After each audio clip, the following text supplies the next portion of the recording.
Mike Florio back here on the Mercedes-Benz Vans phone line. How are you, Mike Florio? Rich, doing great, pal. Great to talk to you again. You got it. Right back at you. Tom Brady or Aaron Rodgers? Which one is wondering, why did I re-sign here?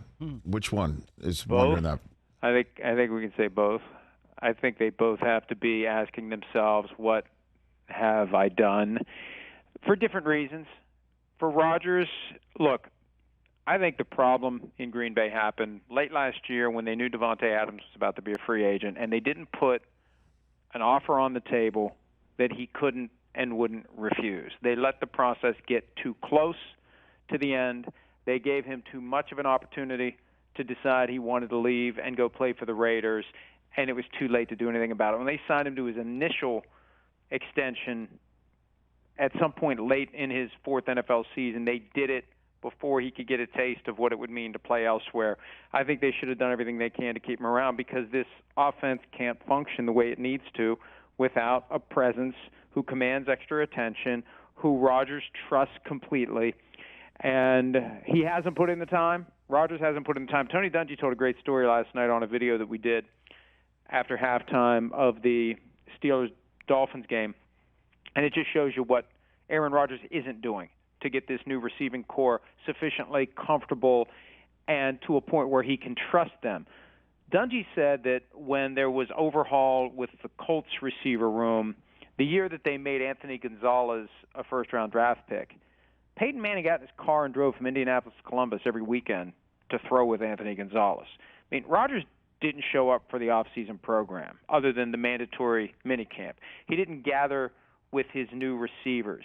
He just showed up at training camp and expected it all to work, and it's not working. So I think Rodgers, because of that, the football reason. Brady, obviously, all the personal turmoil, and should he have just stayed retired? Was he trying to get to Miami, whatever the case may be? But I think both guys are regretting it. I think it's amazing, Rich, this week we get to see both of them in prime time.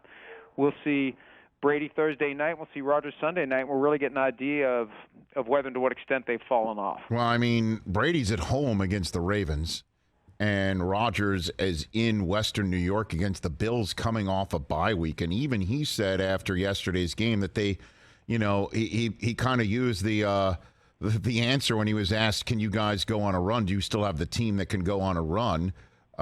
He gave the Jack Nicholson answer when asked if he pulled the code red in A Few Good Men. He said, "You're GG right, we can," you know. And see, I thought that was more Heisenberg.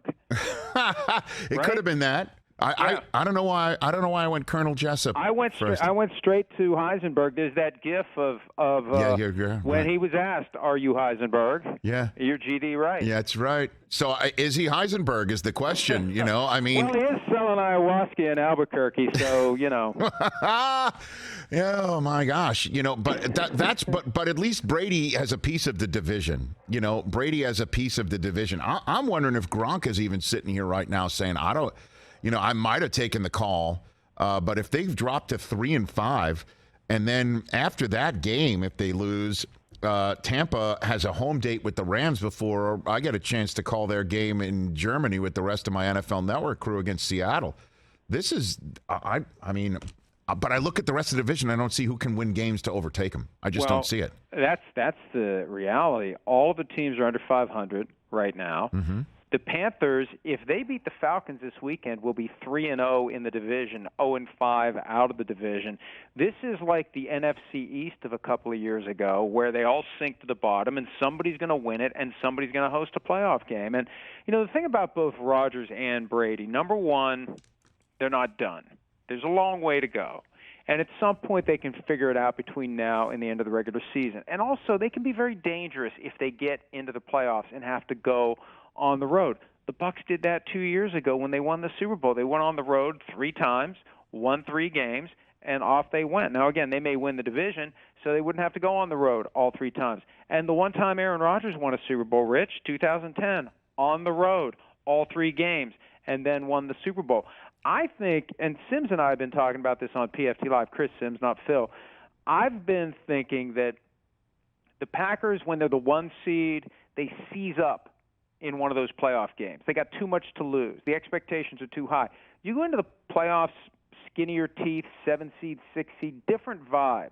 Nothing to lose. Let's go take our chances and air it out. And I think that's the mindset Rodgers needs in the postseason to be as successful as he needs to be, not worrying about, well, we've gotten this far, we've made ourselves the 1 seed, and we're going to squander it in 3 hours on a Saturday night at home against the 49ers. So they're not done. And wouldn't it be a great setup if they get us to write them off, and they both end up standing tall when the postseason rolls around? Mike Florio here on the Rich Eisen Show, co-host of PFT Live, and also the founder of Pro Football Talk right here on the Rich Eisen Show. How is the trade deadline shaping up? It's a week from Tuesday, and obviously Green Bay would love a receiver. Obviously, Tampa would love a receiver. Odell Beckham looms out there as a potential saving grace for somebody who needs some help at that position. What are you hearing ear to the ground on this front right now? And here's the key, Rich. And this is one of those, I mean, I've been doing this over 20 years now, and different weeks, different months, different points of the schedule bring back the same talking points. And as we get closer to the trade deadline, it's important to remember it doesn't close until after Week 8. And things can change dramatically for teams as we even get to Week 8. A team that wins Week 8 has a different vibe, a different feel, a different overall attitude than the team that loses Week 8, whether it's a contender that wins or loses or a potential fire sale candidate that wins or loses. Who's really out of it right now? We thought the Panthers were. They moved Christian McCaffrey. Well, they're not really out of it. The Broncos, I'm told if they lose to the Jaguars in London this weekend in a battle of 2 and 5 teams, Bradley Chubb is likely to be gone by Tuesday. He's in the last year of his contract, just like Von Miller last year. Let's just move on, get something now. But if they beat the Jaguars, then things change. There's a huge difference. You know, even though teams are fairly bunched together, for a lot of these games, like 3 and 4 versus 2 and 5, that's a huge difference. 3 and 5 versus 2 and 6, huge difference. And so we really won't know buyers, sellers until we get there. Now, obviously, the McCaffrey deal's already happened, but as we get through this week, I mean, from the Packers' standpoint, if they get blown off the field by the Bills, does it really matter to them to give up future assets to go get a receiver, or do they become a team that potentially starts looking for guys they can trade off? Imagine that. The Packers is sellers at the trade deadline, but if they lose in like a statement game, changing the guard type of 45-3 outcome on Sunday night, who knows what their mindset is Monday and then up until 4 p.m. Eastern on Tuesday. I don't know. For Green Bay, if they trade people away because they get blown out with a visit to Detroit right after that, I don't know if there's enough ayahuasca in the world for Aaron Rodgers to not storm the front office to say what the hell's happening, because his window is definitely closing, and then that makes a big Week 8 game for Cleveland against Cincinnati, right? I mean, if Cleveland falls to 2 and 6, could they be sellers as well? What do you think? Well, they could be, but they play Monday night, so they got limited time to get those deals done if they decide that now's the time to try to flip some of these assets. And it is complicated. What can we get for these players? How coy should we be? We saw the report from yesterday that the Panthers said no to a pair of first-round picks for Brian Burns, and they regard Burns and I don't know. I saw what you said about that too, Mike. I thought I agreed with you. I thought that sounded like, hey, we're not tanking here. We said no to all these guys, and they offered us more for this guy than the one that we just traded away. And we're not giving guys away. I mean, every player's got a price. This is something that we've got on our list to discuss this week. I've done this before on PFT Live, where we identify the players that are truly untradeable right now. And I'm having a hard time adding to the list beyond Josh Allen and Patrick Mahomes, players for whom you would just you would say no to whatever the offer is. Yeah. Beyond Mahomes and Allen, I don't know that there's many. Aaron Donald right now is getting toward the twilight of his career. He used to be on that list. There was a time when Russell Wilson was on that list. Now he's untradeable for different reasons altogether. So I'm talking about good untradeable, not no, we don't want that contract untradeable. Allen's and Mahomes. Beyond that, I think anyone's fair game, and any of those guys on the Panthers are fair game. I just think David Tepper doesn't want to give guys away for nothing. Say the name you just said, TJ. This is not a bad one right there. Go ahead. Micah Parsons. Micah Parsons, not a bad one. I don't think Dallas, there's any figure on that one at all for Dallas. I agree, but, and this is where the exercise can become a little rigged. Would they trade him for Josh Allen or Patrick Mahomes? Yes, they would. TJ? Those guys aren't tradable. Mike's off. Suddenly your mic's not working, huh? Fantastic. Mike Florio here on the Rich Eisen Show. I also, you mentioned the Broncos, if they lose in Jacksonville. I saw a post of yours prior to you coming on here. Is the seat that hot for Nathaniel Hackett already? I know it's been a brutal start for Denver going into London, and coaches, there have been many that, needed to get their own flight home from there. What do you think on that? Well, what I know is they have a group of owners who did not hire Nathaniel Hackett, and the Walmart crowd, they are smart, they are rich, and they are ruthless. And I mean that in the most positive way the word ruthless can ever be used. They are not going to make anything other than a calculated strategic business decision about what to do with Nathaniel Hackett. And, one of the things that I've heard from people I respect in the league, the idea of compounding mistakes by not admitting them and acting on them. Hey, we made a mistake here. What do we do? Well, let's double down on it so we don't look bad, so we don't have to admit that we made a mistake.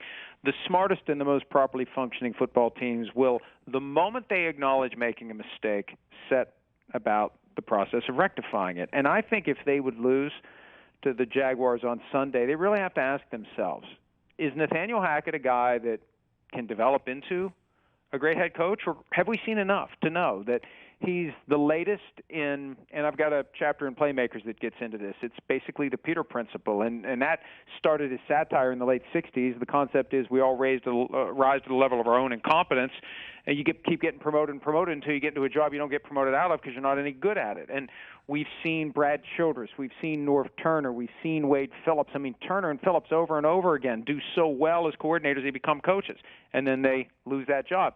If you've just gotten to the conclusion that Hackett can't do it, then why wait? Why not give E.J. Evero a chance to see if he can stabilize the team, make it all about defense, simplify and streamline the offense, and see if you can kind of create a Seattle vibe from 10 years ago all over again in Denver, because that's probably what it's going to take to get any real value out of Russell Wilson. So I think they have to be thinking about it, and I think we have to understand that these folks are not going to take any options off the table, and they've got no loyalty to anyone who was working in that building the moment that they got the keys to the car.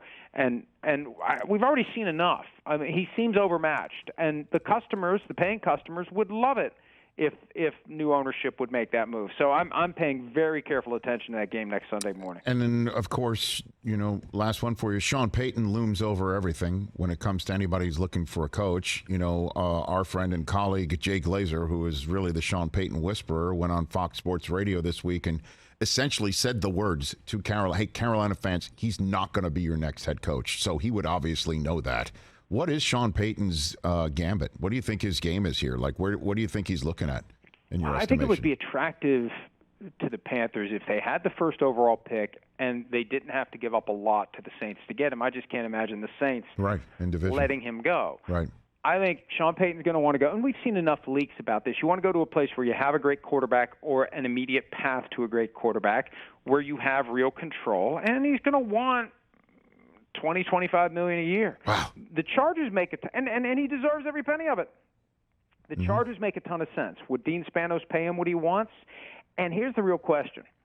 Would Sean Payton take less than what he could get to go somewhere else in order to work with Justin Herbert? Because really, behind Josh Allen and Patrick Mahomes, number 3 right now, I mean, I'd say Justin Herbert, but like his current play, is it him or is it horrendous play calling and play design? I don't know. We've seen raw skill from Justin Herbert that I think would fascinate Sean Payton. So Chargers, people say the Broncos, but Russell Wilson is diminished physically. He doesn't run like he used to. I don't think he can do the things he used to do. I don't think that's attractive to Sean Payton. I'm fascinated by the possibility of Sean Payton with Kyler Murray, although, the questions about the study rule and is Murray really going to be all in? And maybe Payton could convince him. Maybe he's the one who gets through to him as he ages and matures, that he's got to give his life over to this if he wants to be as good as he can be. But I think quarterback is going to be the key, either a franchise quarterback or a clear path to one. That's what's going to attract Sean Payton. Mike Florio, greatly appreciate the time. Look for more of my calls, man. Miss chatting with you. Appreciate you doing thanks, it. Pal. Good right back you. at you at Pro Football Talk right here.